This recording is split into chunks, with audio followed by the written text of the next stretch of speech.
नमस्कार मित्रों, मैं ललित धानावत स्वागत करता हूं आपका मेरे YouTube चैनल जिसका नाम है जीके विद ललित धानावत सर।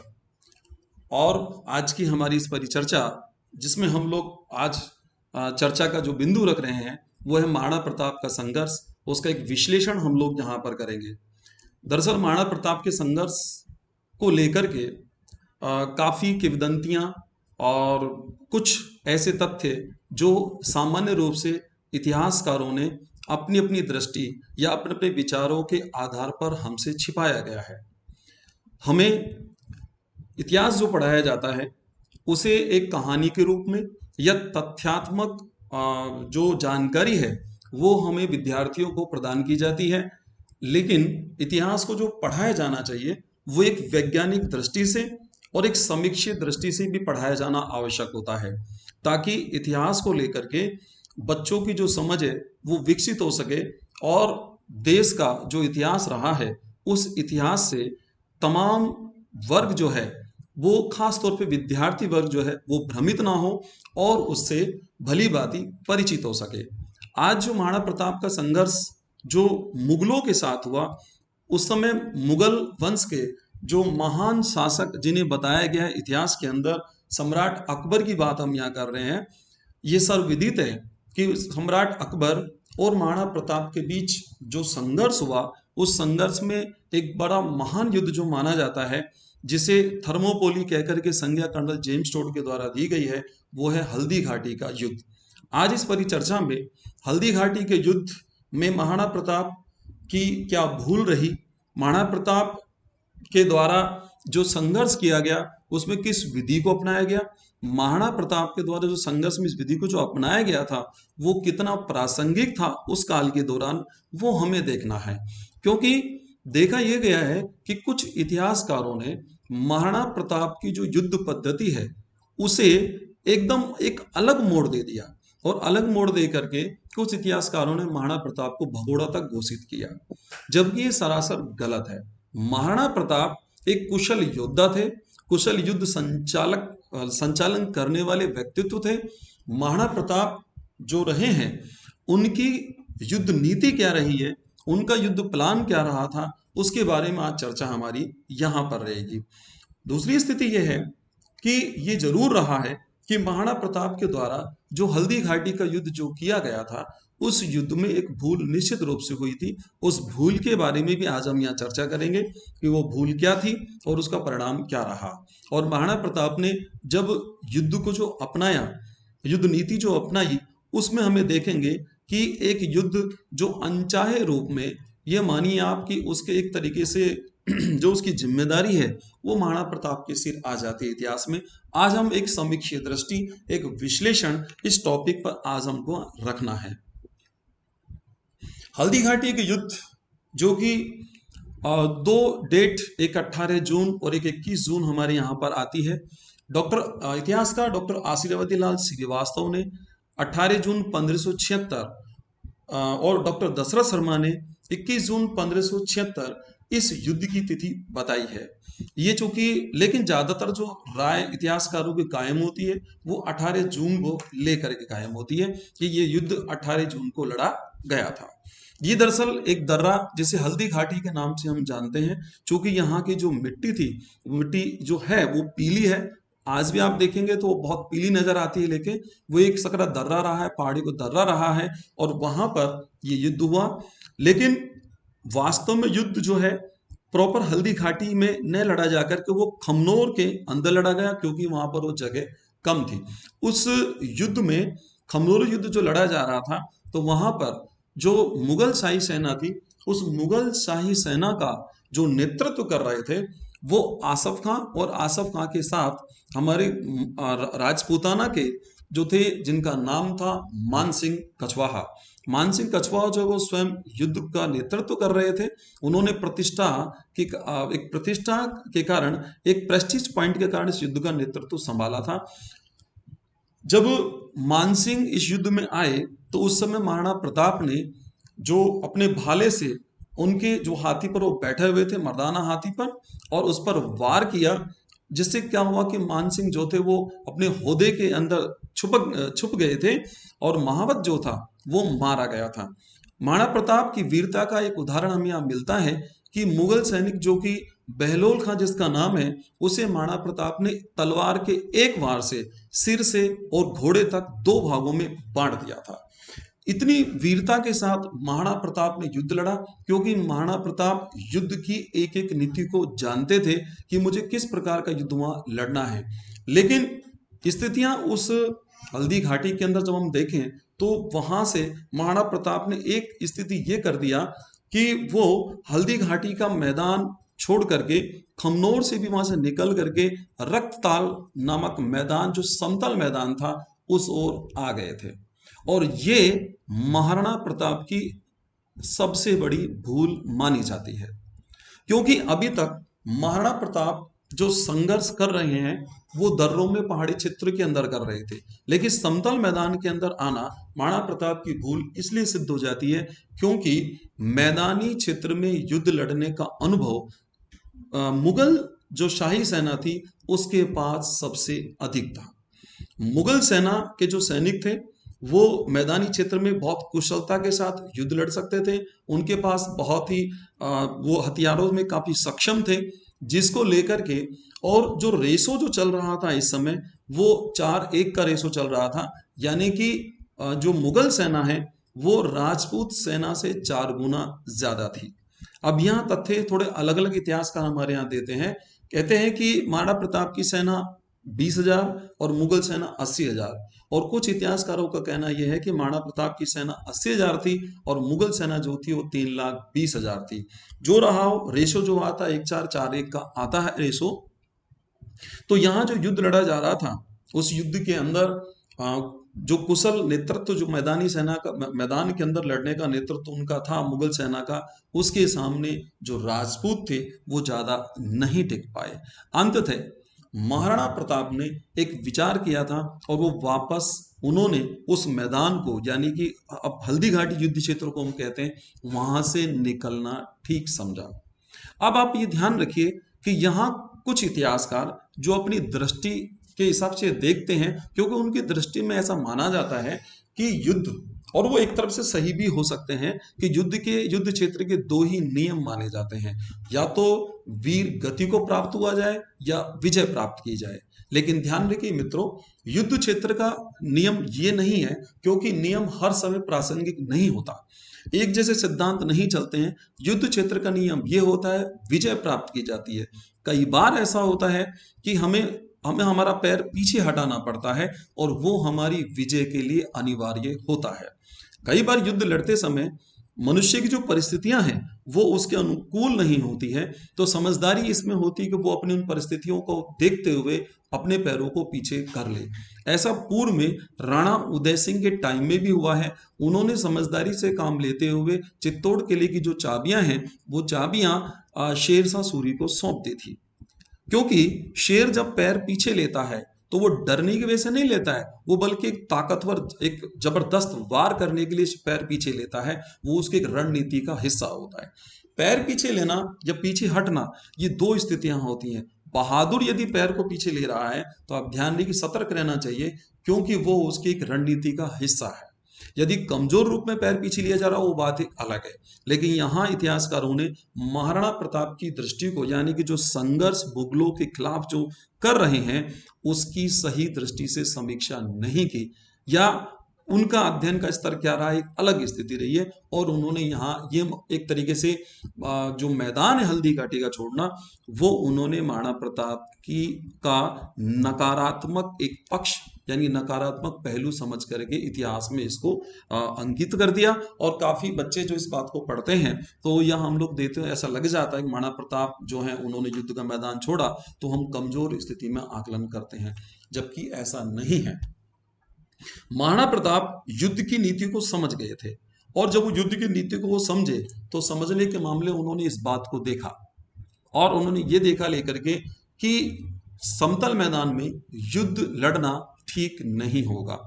क्योंकि मैंने कहा आपसे कि प्रताप एक कुशल योद्धा थे, इसलिए उन्होंने जो परंपरागत युद्ध पद्धति है जो कि रक्तताल के मैदान में उन्होंने अपनाई, उसको छोड़ा और उन्होंने नई युद्ध पद्धति को अपनाने का विचार किया।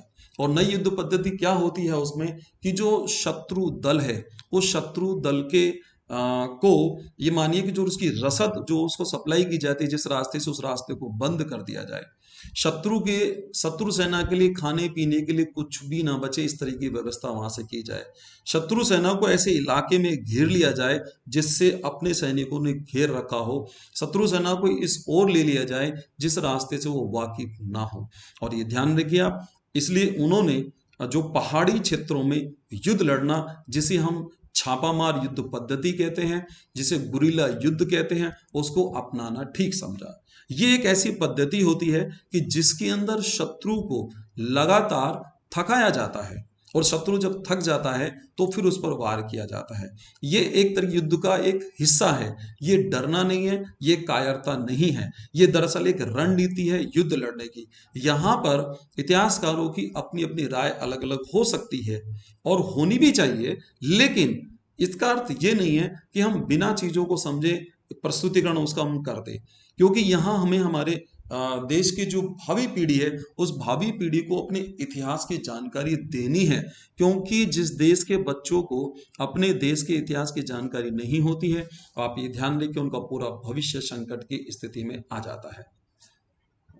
यहाँ जब लगातार लड़ाइयां जब लड़ी जा रही थी, लगातार स्थिति ये थी, तो ध्यान रखिए अकबर ने एक प्लान तैयार किया। और प्लान क्या तैयार किया इसके अंदर कि महाराणा प्रताप के छोटे भाई जिनका नाम था शक्ति सिंह के दामाद जिनका नाम था पृथ्वीराज राठौर, जिन्हें राजस्थान के इतिहास में पीथल के नाम से जाना जाता है, वो अकबर के दरबार में मौजूद थे। क्योंकि पृथ्वीराज राठौर के पिता कल्याण सिंह ने अकबर के अधीनता को स्वीकार कर लिया था, तो कल्याण सिंह के दोनों पुत्र राय सिंह और पृथ्वीराज राठौर जो थे वो अकबर के दरबार में थे। लेकिन चूंकि एक रिलेशन था, एक रिश्तेदारी थी महाराणा प्रताप से, तो यहाँ क्या था कि अकबर चूंकि एक कूटनीतिज्ञ व्यक्ति था, आप ये मानिए कुशल शासक तो उसको कहा जा सकता है, अनपढ़ था लेकिन शासन करना जानता था। अकबर ने एक प्लान तैयार किया और उसने घोषणा की दरबार में, और ये घोषणा की लेकर के कि महाराणा प्रताप मेरी अधीनता स्वीकार करने वाले हैं। इस बात को जब पृथ्वीराज राठौर ने सुना तो उसे बड़ा अजीबोगरीब लगा, बड़ी उसे दुख हुआ कि राणा प्रताप जैसा शेर, जो राजपूताना का शेर है, वो किसी ये मानिए कि जो तुर्की जो मुगल है उसकी अधीनता कैसे स्वीकार कर सकता है। क्योंकि महाराणा प्रताप के द्वारा अकबर को बादशाह कह देना, आप ये मानिए कि ये मानता था पृथ्वीराज राठौर कि सूरज पश्चिम से निकल सकता है, लेकिन महाराणा प्रताप अकबर को कभी भी बादशाह नहीं कहेगा, कभी भी उसकी अधीनता स्वीकार नहीं करेगा। मैं आपको यहाँ एक बात यहाँ कहना चाहूंगा, एक कि यहाँ भी कुछ इतिहासकारों ने अलग अलग तरीके से राय रखी है। यहाँ महाराणा प्रताप का जो कष्ट में जो जीवन जो महाराणा प्रताप लगातार जी रहे थे, उनके बारे में कर्नल जेम्स टोड की एक अलग राय है। लेकिन मैं आपको बता देता हूँ कि मेरी नज़र में कर्नल जेम्स टोड का इतिहास द्वारा जो कर्नल जेम्स टोड ने जो इतिहास लिखा है, या कर्नल जेम्स टोड ने जो हमारे सामने इतिहास रखा है, वो काफ़ी हद तक सही नहीं है। क्योंकि कर्नल जेम्स टोड जो थे वो अंग्रेज थे, उन्हें अंग्रेजी का ज्ञान था। राजस्थान का इतिहास जो लिखा गया है वो हिंदी में, संस्कृत में, डिंगल में, पिंगल में, मेवाड़ी में, मारवाड़ी में, इन भाषाओं के अंदर लिखा गया है। चूंकि कर्नल जेम्स टोड ने जब राजस्थान के इतिहास का संकलन किया तो वो एक समय काफी गैप उस समय आ जाता है। निश्चित रूप से कर्नल जेम्स टोड उस समय ट्रांसलेटर्स पर निर्भर रहे होंगे, या कहीं ना कहीं उनके ज्ञान में कहीं कमी रही होगी जो इतिहास को समझने में, इसलिए उन्होंने उस चीज को थोड़ा सा बड़ा चढ़ाकर और भावुकता में हमारे सामने प्रस्तुत किया। हमारे यहाँ जो लिखक इतिहास को हम देखते हैं, तो चूंकि हमें एक समीक्षी दृष्टि आज विश्लेषण के तौर पे हमें यहाँ पर रखनी है, उसके तहत हम यहाँ ध्यान रख रहे हैं। तो आप ये ध्यान रखिए कि कर्नल जेम्स टोड ने एक यहाँ जो बात आती है तकलीफों को लेकर, ऐसा कहा गया, कवियों ने भी इस बात को बहुत तरह प्रस्तुत किया है कि जो कहते हैं कि घास की जो रोटी थी वो रोटी जो है वो उनके पुत्र जो है उसके अमर सिंह, जो कुंवर अमर सिंह जो थे, और उनके हाथ से छीन के एक वन बिलाव भाग जाता है। मैं आपको जानकारी दे देता हूँ, यहाँ पर कुछ इतिहासकारों ने ये भी कहा है कि वो रोटी, जो घास की रोटी जो बनी हुई थी, वो महाराणा प्रताप की पुत्री के हाथों में थी। किसी ने पुत्री का उल्लेख किया है, किसी ने कुंवर अमर सिंह का जो उल्लेख किया है, एक अलग अलग उल्लेख यहाँ पर किया है और उसे काव्य के माध्यम से प्रस्तुत किया गया है। ये थोड़ा सा हमारे इतिहास को, इतिहास की जो हमें जानकारी दी जाती है कवियों के द्वारा या जो अन्य लेखकों तो उनके द्वारा, वो थोड़े भावुकतापूर्ण क्षणों में देते हैं, ये भावुकतापूर्ण उसको बना करके देते हैं, जिससे, चूंकि एक बात ये होती है जब कोई चीज भावुक रूप में जब प्रस्तुत की जाती है तो आम जन उसको ज्यादा से ज्यादा सुनता है, लेकिन जो उसकी सच्चाई होती है उससे वो रूबरू नहीं हो पाता। आज हम इस बात को यहाँ ध्यान रखेंगे, उसकी समीक्षा करेंगे कि ऐसा हुआ या नहीं हुआ, एक क्या स्थितियां रही थी। अब देखिए आप कि यहाँ निश्चित रूप से ये बात सत्य है। अकबर ने जब यहाँ घोषणा की तो कहते ही वहां से एक पत्र पृथ्वीराज राठौर के द्वारा महाराणा प्रताप को लिखा गया, और वो पत्र जो पृथ्वीराज राठौर चूंकि एक कुशल लेखक थे, उन्होंने काव्यात्मक भाषा के अंदर लिखा था। चूंकि जो उसने लिखा तो उसका एक अंश मैं आपको यहाँ पर दे रहा हूँ। उसने उसने लिखा था कि पातल जो पातशाह बोले मुख फूंता वयण मिहर पछम दिस मोह उगे कासप राव उत पटकू मूछा पाण के कटकू निज तण करद दीजे लिख दीवान इन दो मैली बात एक।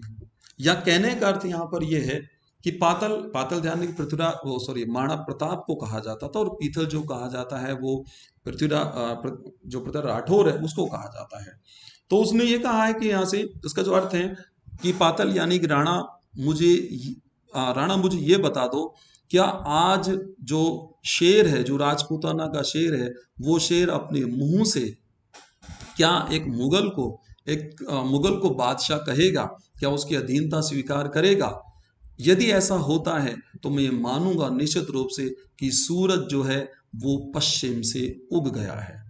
जैसे सूरज, मेरा यह मानना है कि जैसे सूरज पश्चिम से नहीं उग सकता, ऐसे राणा भी बादशाह की अधीनता स्वीकार नहीं कर सकता। मुझे आप ये बता दो हे राणा कि हे एकलिंग जी के दीवान, मुझे ये बता दीजिए कि क्या मैं इन मूंछों को नीचा करूं या अपने शरीर को तलवार से काट दूं? मुझे इन दोनों बातों में से एक बात जरूर आप बताएं। यहाँ ये पत्र व्यवहार जो हुआ महाराणा प्रताप और पृथ्वीराज राठौर के मध्य कैसे हुआ, इसकी ज्यादा जानकारी इतिहास के अंदर हमें नहीं मिलती है, लेकिन पत्र व्यवहार हुआ जरूर। जब ये पत्र राणा को जब मिला तो राणा ने जो है पृथ्वीराज राठौर के इस पत्र का जवाब उन्हें पहुंचाया।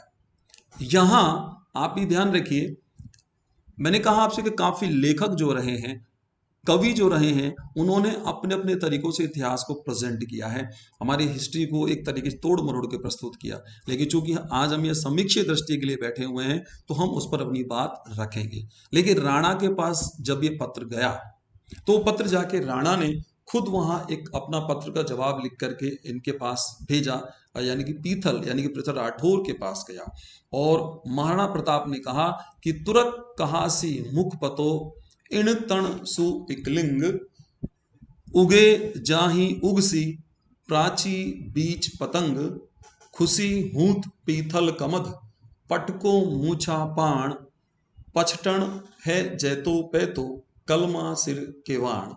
उन्होंने कहा कि राठौर, तुम्हें जहां ये ध्यान रखो कि सूरज जहां उग रहा है वो सूरज वहीं उगेगा। प्रताप कभी भी बादशाह अकबर को बादशाह नहीं कहेगा, उसे तुर्क ही कहेगा, उसे मलेच कह के ही संबोधित करेगा, उसे उसकी अधीनता कभी भी स्वीकार नहीं करेगा। तुम अपनी मूंछों को तानो, तुम्हें मूंछों को नीचा करने की जरूरत नहीं है, ना ही तुम्हें किसी प्रकार से अपना सिर नीचा करने की जरूरत है। अब आप ये ध्यान रखिए, जब अकबर कुछ दिनों बाद जैसे कहते हैं कि दरबार के अंदर गया तो वहां बाकायदा जो उसने पृथ्वीराज राठौर को देखा तो पृथ्वीराज राठौर जो था अपनी मूंछों पर ताव दे रहा था। अकबर तुरंत ये बात समझ गया था कि निश्चित रूप से इनके आम पास वार्तालाप कुछ हो चुका है। अकबर ने फिर जाकर ऐसा कहते हैं कि अपना जो आक्रमण की जो नीति है वो महाराणा प्रताप के विरुद्ध उसको तेज किया, क्योंकि अकबर को लग गया था कि महाराणा प्रताप अब किसी भी प्रकार की मेरी अधीनता स्वीकार नहीं करेंगे। कहते हैं कि बकायदा यहां से अकबर ने अपनी जो सेना है उस सेना को आगे आगे बढ़ाया और उसको पहाड़ी इलाकों के अंदर भी उनको भेजने की स्थिति रखी। अकबर ने चारों ओर थाने अपने बनाए, लेकिन मित्रों आप ये ध्यान रखिए, महाराणा प्रताप ने और उनकी सेना ने अकबर की सेना को भी काफी क्षति पहुंचाई थी। मैंने आपसे कहा कि लेकर के महाराणा प्रताप जो हैं वो एक कुशल योद्धा थे। उन्होंने हल्दी घाटी मैदान को छोड़ करके वो सीधे कोलियारी गांव की ओर आए। कोलियारी गांव जो कि पहाड़ी क्षेत्र के अंदर एक स्थित है। जब कोलियारी गांव के अंदर महाराणा प्रताप ने पहले से ही काफी मात्रा में रसद और अन्य सामग्रियां इकट्ठी रखी हुई थी। जो सैनिक हल्दी घाटी युद्ध के मैदान में घायल हुए थे उनका उन्होंने वहां पर इलाज कराया था। और वहां जब उनका इलाज हुआ तो आप ये मानिए कि उनके पास रसद सामग्री काफी रही, लेकिन महाराणा प्रताप ने बात देखी कि जो शत्रु सेना है उस शत्रु सेना को रसद नहीं मिलना चाहिए। इसलिए आसपास का जो क्षेत्र था, आप ये ध्यान रखना, वहां वो घना उपजाऊ था। वो उस उपजाऊ क्षेत्र में वहां की फसलें कटवा दी गई थी, वहां की रसद का जो मार्ग वो बंद कर दिया गया था। इतिहास समय ये बताता है कि मुगल सेना के पास खाने के लिए कुछ नहीं बच रहा था। मुगल सैनिक अपने घोड़ों को, अपने ऊंटों को काट कर ही खाने लग गए थे। मुगल सेना को यहां से वापस भी भागना पड़ा था, जो कि महाराणा प्रताप की एक जीत की मिसाल है। महाराणा प्रताप जो थे वो एक तरीके से उनकी जो रणनीति है जो थी उसकी मिसाल थी, वो समझ में उन्हें आ रही थी। लेकिन जो हमारे आज के कुछ इतिहासकार ऐसे हैं जिन्हें महाराणा प्रताप की रणनीति समझ नहीं आती, वो उस बात को समझ नहीं पाते कि वो कुशल योद्धा कैसे थे। महाराणा प्रताप के बारे में यहाँ जो बात कही जाती है कि उन्होंने जंगल जंगल वो भटके, उन्होंने बकायदा इतनी तकलीफों को सहन किया, वो भूखे रहे, घास की रोटी रही। तो मैं आपको यहाँ बता देना चाहता हूँ लेकर के कि जिस इलाके में महाराणा प्रताप उस समय मौजूद थे वो इलाका घना उपजाऊ था। स्वयं महाराणा प्रताप ने जो वहां की फसलें कटवाई थी ताकि मुगल सैनिकों को ना मिले। स्थिति यह थी, ध्यान रखिए, जो कोलियारी जो गांव था उस गांव के अंदर रसद बहुत ज्यादा मात्रा में शामिल था। दूसरा, भील जो थे, जो भीलों में एक परंपरा रहती है कि राणा का जो तिलक है वो तलवार से अपना अंगूठा काट के रक्त से वो करते थे। तो भील जो थे उन्होंने महाराणा प्रताप का काफी सहयोग किया था। तमाम कई जाति वर्ग के लोग, उसमें हिंदू का मुस्लिम भी उसके अंदर शामिल थे, जिसमें कहते हैं हाकिम खां सूर, जो कि महाराणा प्रताप के मुस्लिम सेना नायक थे, वो उनके साथ मौजूद थे।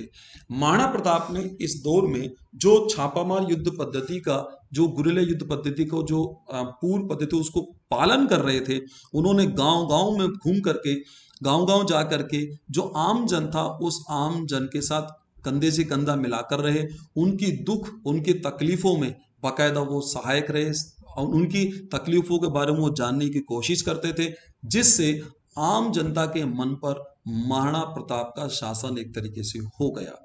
महाराणा प्रताप जो हैं उनका जो सम्मान है वो लोगों के दिलों में बहुत ज्यादा हो गया। अब आप ये ध्यान रखिए कि और मेवाड़ के जो सैनिक थे वो बड़े स्वामी भक्त हुआ करते थे, वो बड़े राष्ट्र भक्त रहते थे। अब आप ये ध्यान रखिए कि ऐसी स्थिति में ऐसा में लग सकता है कि महाराणा प्रताप जो रहे हैं वो क्या भूखे रहे होंगे। लेकिन आप ध्यान रखिए, एक उदाहरण हमें यहाँ भी मिलता है ग्रंथों में कि महाराणा प्रताप सपरिवार एक लोहार के घर भी रहे थे, और जो लोहार के उसके बाद उन्होंने उसकी सेवा के बदले में उसे खेती के लिए जमीन भी दी थी, जो कहते हैं कि अभी वर्तमान तक भी जो कहते हैं कि उनके परिवार के पास वो जमीन रही।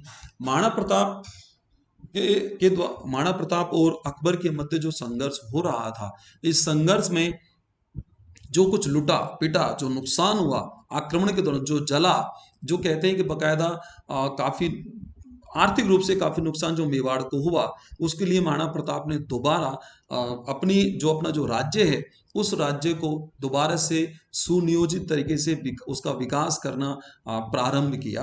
और जो पट्टे जिन लोगों के जल गए थे, जमीनी पट्टे, बाकायदा उनको पट्टे देना प्रारंभ किया और कृषि के लिए उनको जमीन देना प्रारंभ किया, ताकि जो संघर्ष में जो हुआ है, जो नुकसान हुआ है, उसकी भरपाई जो है उसकी की जा सके, जनता जो अर्थव्यवस्था है मेवाड़ की वो अपनी पटरी पर आ सके। इस प्रकार का प्रयास महाराणा प्रताप ने किया।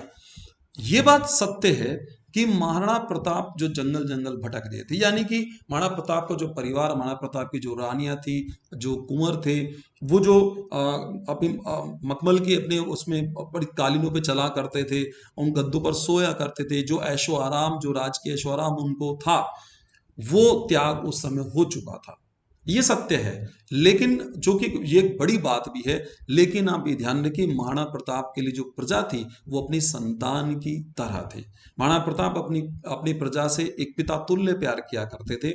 और महाराणा प्रताप के लिए जो प्रजा का दुख था, वो दुख उनका स्वयं का दुख था। ये जरूर होता है क्योंकि शासक जब आक्रमण करता है या कहीं कहीं शासक पर जब आक्रमण होता है, तो युद्ध के अंदर ध्यान रखिए मित्रों, फूल नहीं बरसते हैं। वहां कोई ऐसा नहीं है कि बहुत आरामदेह जीवन होता है, लेकिन वहां कष्टों से भरा जीवन जो है वो बर्दाश्त करना पड़ता है।